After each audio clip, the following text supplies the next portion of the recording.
दोषानिवारी तुझे जीवावे रामरूपी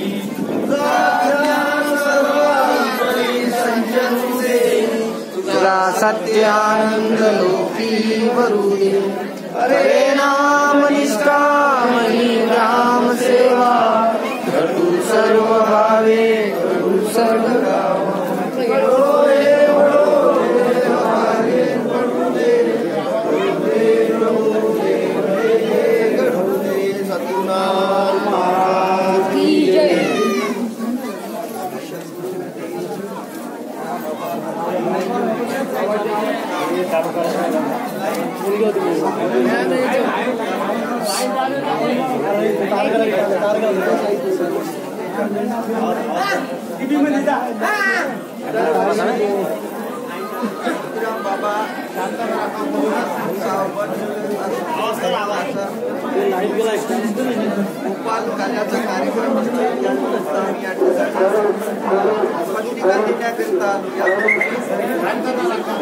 या गावातील काही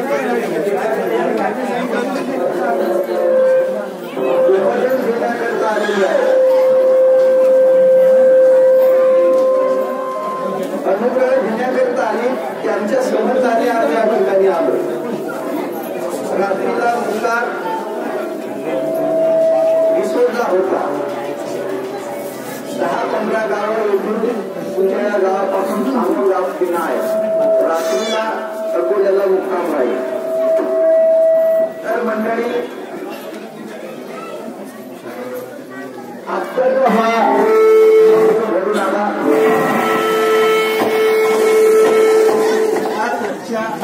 आमच्या पिढीच्या समोर आमचा हा देव संशोधनाचा कार्य आहे.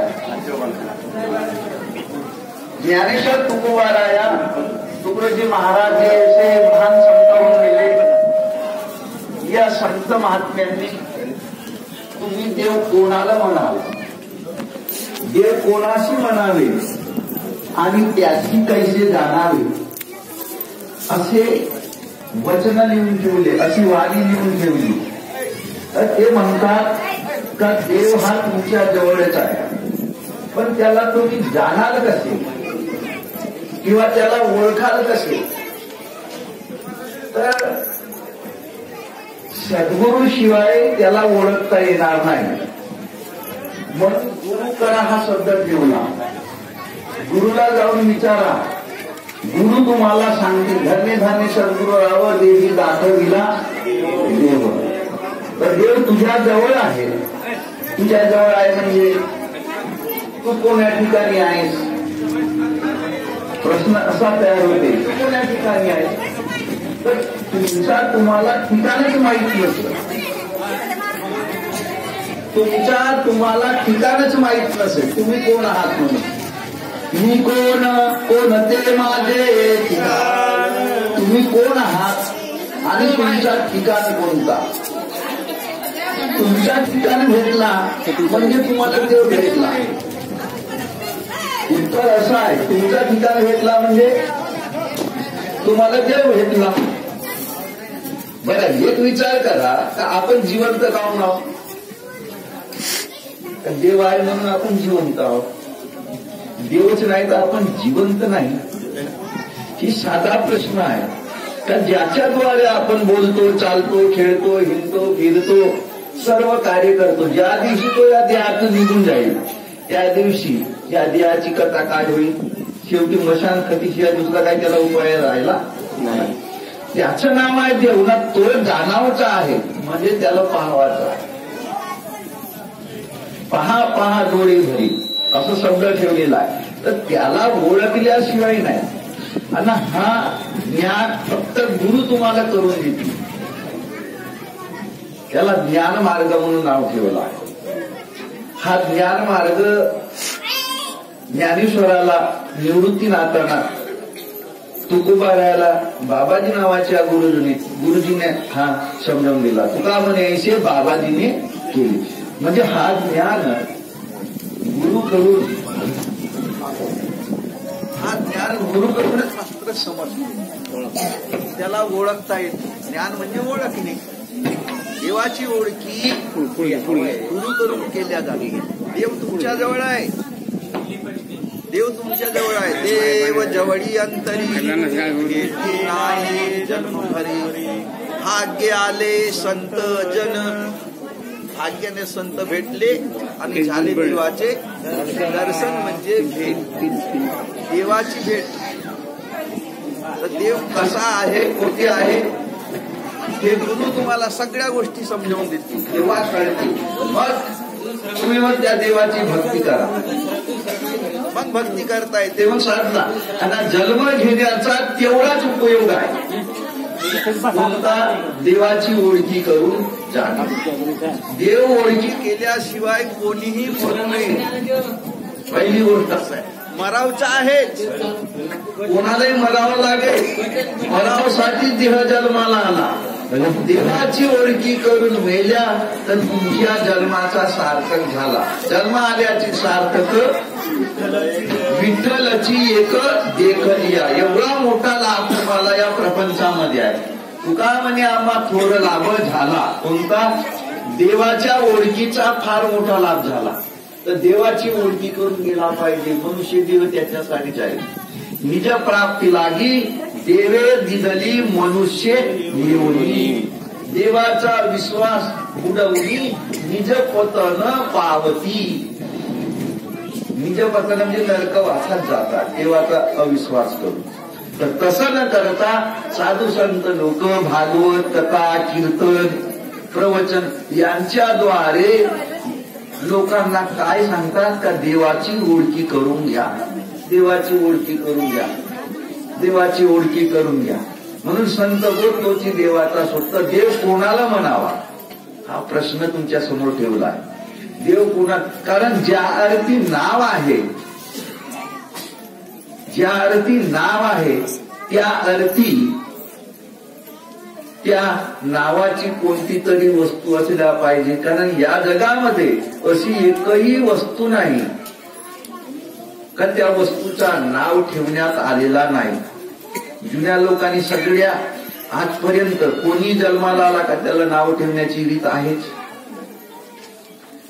जसा आपल्या शरीराकडे जर पाहिला तर कान कोणता आहे, डोळा कोणता आहे, नाक कोणता आहे, हात कोणता आहे, पाय कोणता आहे, हे सगळे नावं ठेवलेच आहेत ना. पक्ष्याचे नावं ठेवले आहेत, पशूचे नावं ठेवले आहेत, माणसाचे नावं ठेवली आहेत, झाडाचे नावं ठेवले आहेत. तसा देवाचाही नाव ठेवलेलं आहे. आणि तो नाव ठेवला कोणी? साधू संतांनी ठेवलं. नाव कशासाठी असते? आता ओळखी करण्यासाठी. कारण नावाशिवाय ओळखी करता येणार नाही, नावाशिवाय माहिती देता येणार नाही. म्हणून नाव ठेवण्यात आलेलं आहे. तर देव हा नाव आहे. नाव नैनी झडझडीत दिसे, पाहता स्वरूप प्रकाशे, पाती लागले विकार पिशे, म्हणून देव हा कळे. देव त्रिकुट शिखरी, देव तुर्येच्या माझ घरी, अचल झडके दसवे द्वारी, चालवितसे सकळासी, चालवितसे सकळासी. म्हणून तो देव आहे म्हणून तुम्ही या ठिकाणी बसले आहात. तो देव आहे म्हणून तुम्ही या ठिकाणी आले. म्हणून त्याची ओळखी केलाच पाहिजे. देव ओळखावा आणि जन्म सार्थक करावा. न कळे तरी संत संग धरावा, म्हणजे देव कळे, म्हणजे देव कळे. असं हा संतांचं कार्य आहे. म्हणून मंडळी, या गावची काही मंडळी आली ते तुम्हाला साक्षी आहेत. त्यांना तुम्ही विचारा, ते सांगतील का हो तुम्ही देव पाहिला का? कारण हा उपदेशाशिवाय कार्य करता येत नाही. महिन्याचा दुसरा एक उपदेश असते, महिन्याचा दुसरा रविवार, आणि त्या दिवशी हा कार्य चालतो. रविवार येतो, रविवार दिवस सायंकाळपर्यंत आल्या, रात्रीचा कार्य असते. दुसऱ्या दिवशी आपल्या घरी. या ठिकाणी मात्र उपदेश किंवा अनुग्रह घेताना दारू, मांस, चोरी, जुवा, सट्टेबाजी अशा वाईट व्यसन मात्र तुम्हाला त्याग करावा लागते. दारू पिणे योग्य आहे का? मांस खाणे योग्य आहे का? नाही आहे. आणि हा सगळ्याला चांगला विषय आहे. माणूस म्हणून जगण्याचा जर अधिकार असेल तर दारू मांस सोडावा लागेल. अशा पद्धतीनं मंडळी तुम्ही या, कारण आता आम्हाला पुढे जाणे आहे. दिवसभराचं आमचं कार्य आहे. आम्ही रात्रीला 9-10 वाजेपर्यंत अकोल्याला जाऊ, तिथे पत्रिका देणे आहेत. गाव पुष्कळ आहेत. तर यासाठी मंडळी तुमचं आम्हाला दर्शन झाला, आम्ही भाग्यवान समजतो. इथपर्यंत आम्ही आलो हे आम्ही आपले भाग्य समजतो. आमचा एवढा बोलणं झाला, ऐकून घेतल्या. आता तुम्ही आपला मन बनवा आणि या, पण नुगरे राहू नका. देवाची ओळखी करून मेलाच पाहिजे असा मनात निश्चय ठेवा. देवाची ओळखी करून मरावा. देव त्याच्यासाठी जन्माला आला. तो हा नरदेह करी भेटी भगवंताची. नरदेह वाता हरी जाणावया अधिकार तया दिला देवे. देवाने एवढा मोठा अधिकार दिलेला आहे या नरदेहाला. कशाचा? देवाची ओळखी करण्यासाठी. तर एवढा करा मंडळी. सद्गुरुनाथ